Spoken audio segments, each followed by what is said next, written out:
Beredarnya beras plastik sudah terjadi sejak 2010 di Cina dan sejak itu beredar ke berbagai negara lain termasuk India dan juga Indonesia. Betul sekali, dan ini karena memang untungnya sangat besar. Akhirnya para oknum pedagang beras plastik pun tidak kapok.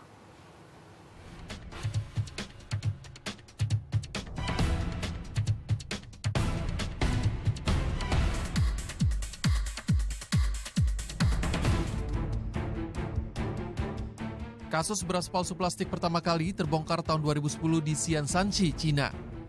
Sebuah perusahaan rumahan beras memalsukan beras mahal Wuchang dengan campuran beras palsu. Tahun 2011, media The Korea Times juga membongkar adanya dugaan beras palsu dari plastik. Beras palsu itu pun dijual secara massal di Cina.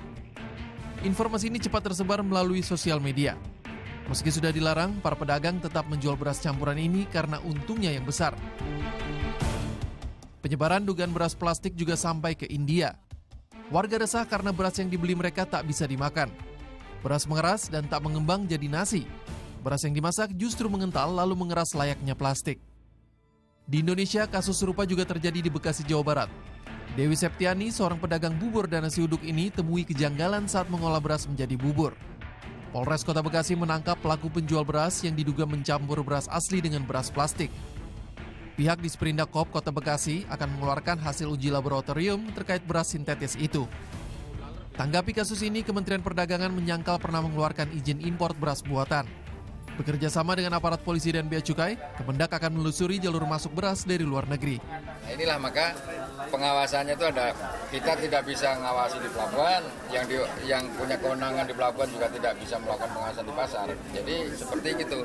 Nah, kalau memang masuknya ini lewat yang tidak sesuai ketentuan kan memang sulit mendeteksinya kan gitu. Ini yang sedang kita telusur.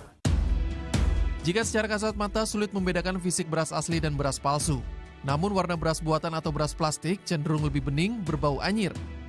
Jika dimasak, beras palsu cenderung keras dan mengental. Berbeda dengan beras asli yang empuk dan lembut. Jika dimasak jadi bubur, beras palsu tak akan menyerap air, beras akan menjadi bubur yang lembek serta berbau. Jika mengkonsumsi beras plastik, dampaknya beraneka ragam, mulai pusing, gangguan pencernaan, dan ancaman kanker usus. Tim Liputan melaporkan untuk NET.